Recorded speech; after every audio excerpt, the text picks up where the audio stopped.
तो जो बड़े बड़े विद्वान आए थे, बड़ी बड़ी पगड़ी लगाए थे, बड़ा बड़ा मुकुट पहने थे,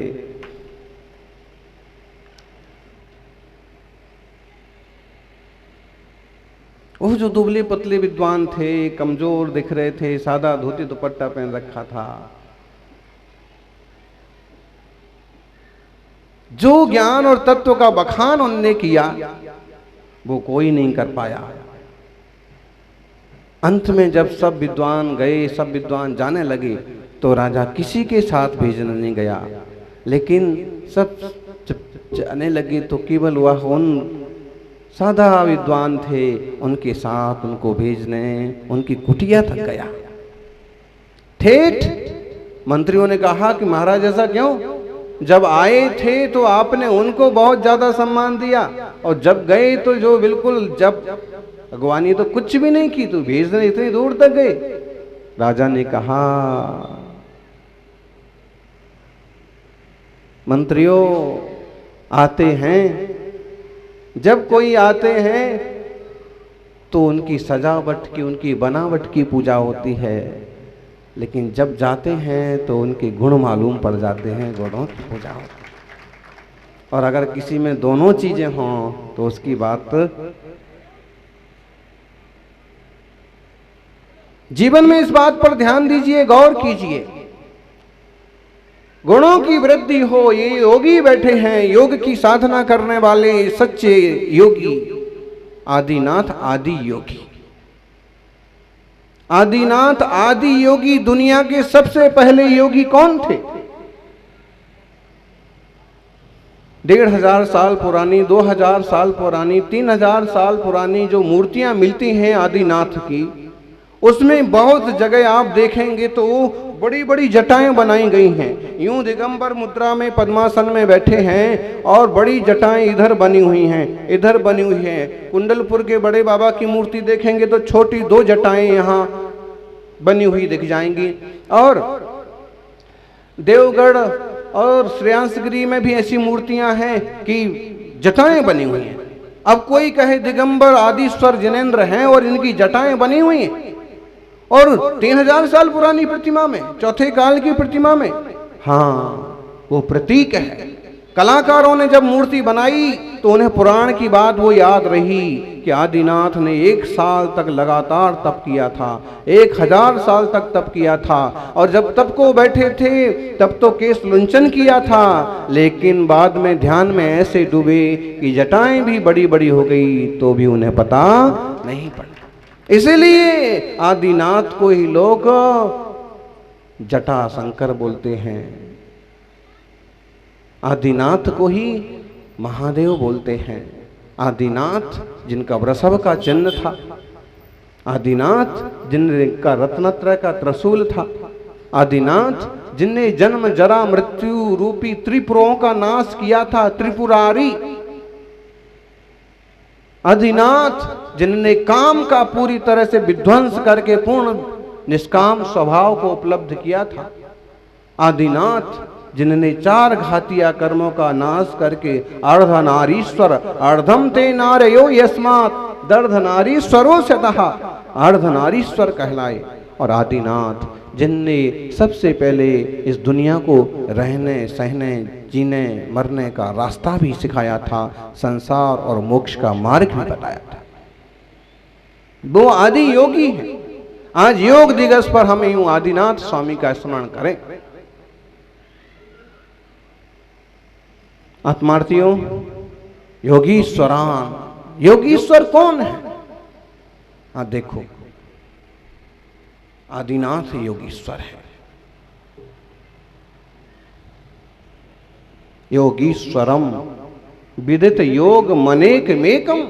1000 साल पहले मानतुंग आचार्य कहते हैं कि भगवान आप योगीश्वर हैं, और 2000 साल पहले पूज्यपाद स्वामी ने एक स्तुति लिखी, योगी भक्ति। मुनिराजों को योगी कहा। सच्चे योगी कौन हैं?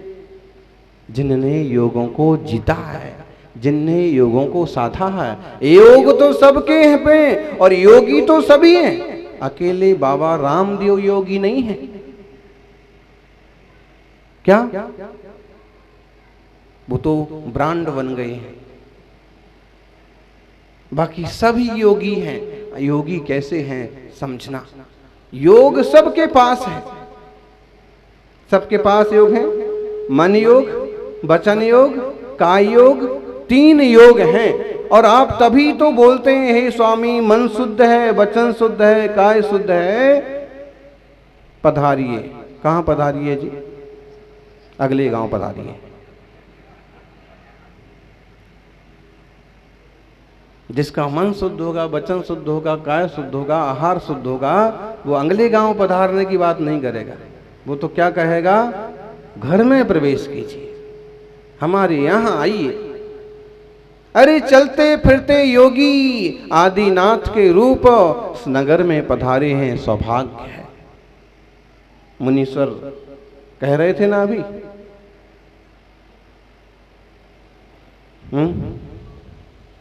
कि साधु तो आत्म तत्व का बोध कराते हुए नगर नगर डगर डगर पद विहार करते हैं। हमें यहाँ इंटाली खेड़ा में कोई ईंट पत्थर जोड़ करके घर नहीं बनाना है।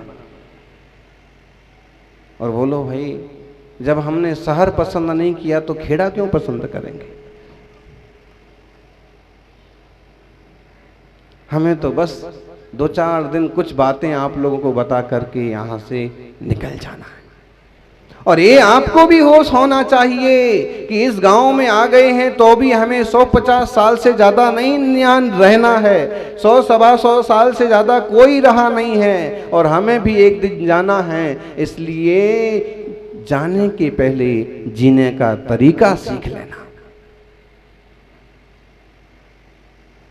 जाते सब हैं, सब जाते हैं। आए हैं सो जाएंगे, राजा रंक फकीर। राजा भी आए हैं, रंक भी आए हैं, फकीर भी आए हैं, नेता भी आए हैं,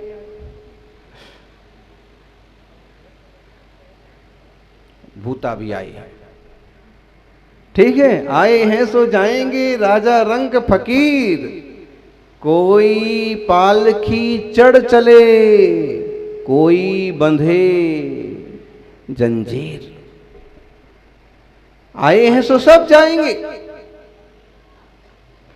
जिसने जन्म लिया है उसका मरण निश्चित है, जिसका संयोग हुआ है उसका वियोग निश्चित है, जो युवा हुआ है उसका बुढ़ापा निश्चित है, और जिसका बुढ़ापा है उसका मरण निश्चित है।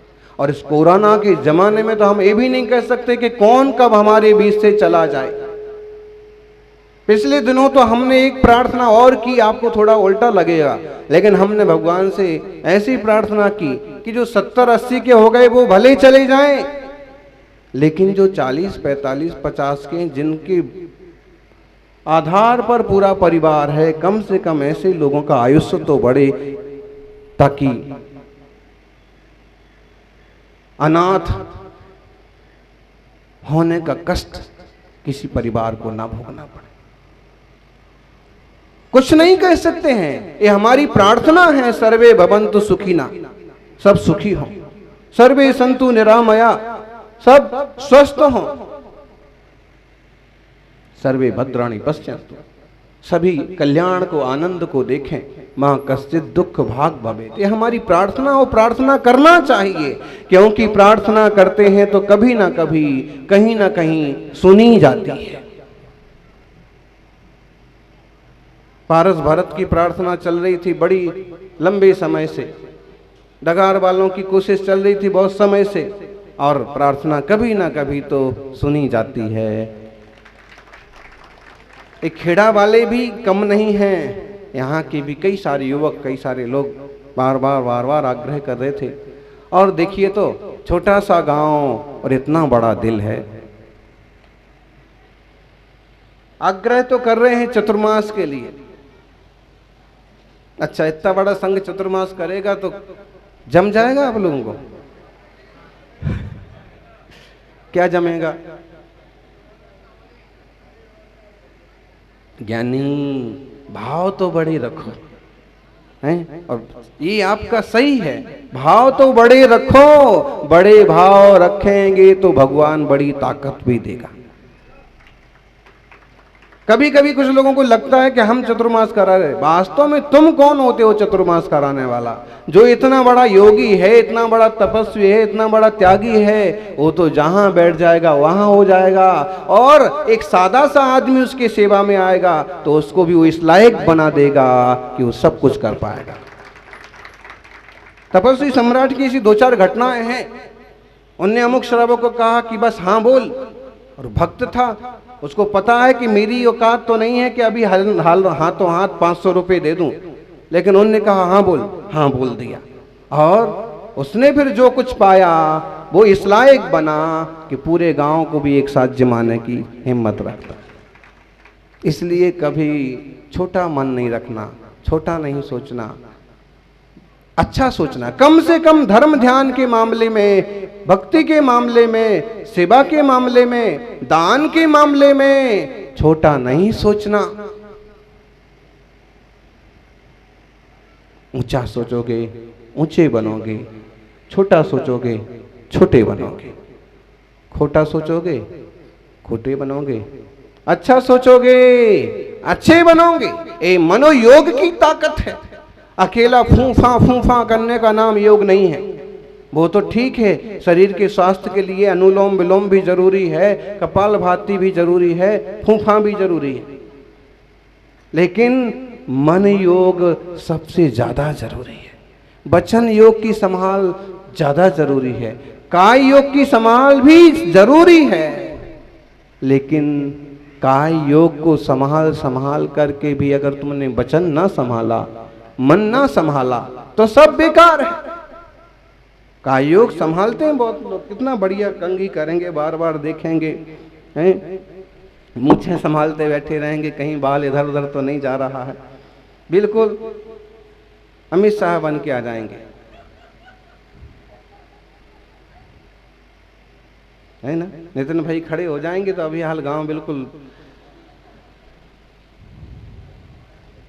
शरीर की संभाल बहुत लोग करते हैं ज्ञानी, और जो शरीर की संभाल करते हैं उन्हें शरीर ही मिलता है, लेकिन जो आत्मा की संभाल करते हैं उन्हें परमात्मा मिलता है, भगवान मिलता है।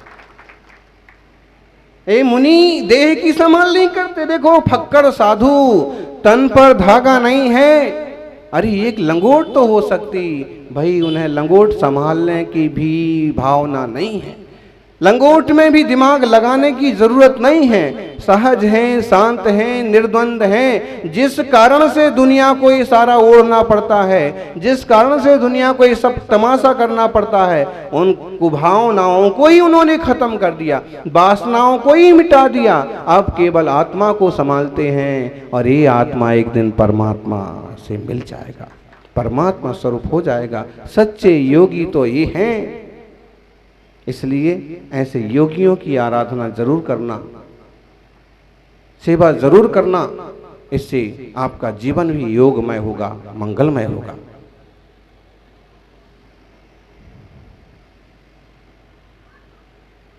इंसान कुछ नहीं, मिट्टी का एक खिलौना है।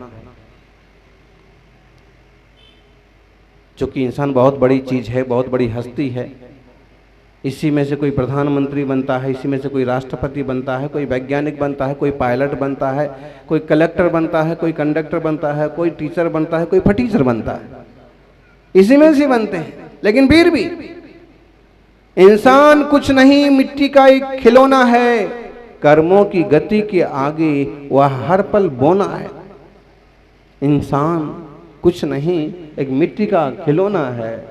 कर्मों की गति के आगे हर समय बोना है। त्याग और योग से आत्मा को कुंदन बना लो, योग और वैराग्य से आत्मा को सोना बना लो, वरना सारी जिंदगी सिर्फ रोना ही रोना है, सारी जिंदगी सिर्फ रोना ही रोना है। वैराग्य, योग, ये केवल शास्त्रों की बातें नहीं हैं, जीवन जीने की कला है। गीता में किसी को ज्ञान ना मिला, केवल पढ़ने के लिए गीता खोली होगी तो ज्ञान नहीं मिला, लेकिन जिन्होंने जीने के लिए गीता खोली होगी उन्हें उसमें योग भी मिला, वैराग्य भी मिला, संन्यास भी मिला, तप भी मिला, स्थित प्रज्ञता भी मिली। जिनका जीवन आत्मनिष्ठ है, प्रभुनिष्ठ है, समझ लो वही योगनिष्ठ है। कुछ लोगों को, कुछ संतों को योगनिष्ठ कहलाने का बड़ा शौक होता है। योगनिष्ठ श्री श्री महर्षि, सच में योगनिष्ठ हुए क्या? मन, वचन, काय। मन का मतलब है हमारा अंतरंग, हमारा चिंतन, हमारा विचार, हमारी सोच, हमारी आत्मा की निकट की सबसे महत्वपूर्ण शक्ति, हमारे ज्ञान का एक तरह का परिणमन, योग। मन, वचन जो हम बोलते हैं, बोलने की हमारी शैली, हमारी कला। एक आदमी बोलता है और गांव में शांति, संतोष, प्रेम बढ़ता है, और एक आदमी बोलता है कि गांव में आग लग जाती है। होता है कि नहीं होता? बोलने की शैली। आपने अपने वचन योग को संभाला, अपने काय योग को संभाला। एक व्यक्ति चलता है तो किसी को पता भी नहीं पड़ता है कि कोई जमीन पर पांव रख रहा है, और उसका पांव चींटी पर भी पड़ जाए तो चींटी का भी मरण नहीं होता। इस ढंग से चलता है, फूलों की तरह। और एक व्यक्ति चलता है तो कहता है कि हमारे चलने से तो धरती भी थर्राती है। अरे बहुत हो गए कि जिनके चलने से धरती थर्राती है, लेकिन धरती तो आज भी धरती है, थर्राने वाले का कोई अता पता नहीं। इसलिए मन, वचन, काय, योग, तीनों योगों को संभालो। आप कहोगे काय को तो हम संभाल लेंगे। काय को बहुत लोग संभालते हैं, भोगों के लिए, वासनाओं के लिए संभालने वालों को आप बहुत जानते हो। एक एक बाल को संभालते हैं, खाल को संभालते हैं। सारा व्यापार, सारा बाजार केवल शरीर की सुरक्षा और शरीर की सुंदरता पर ही टिका है।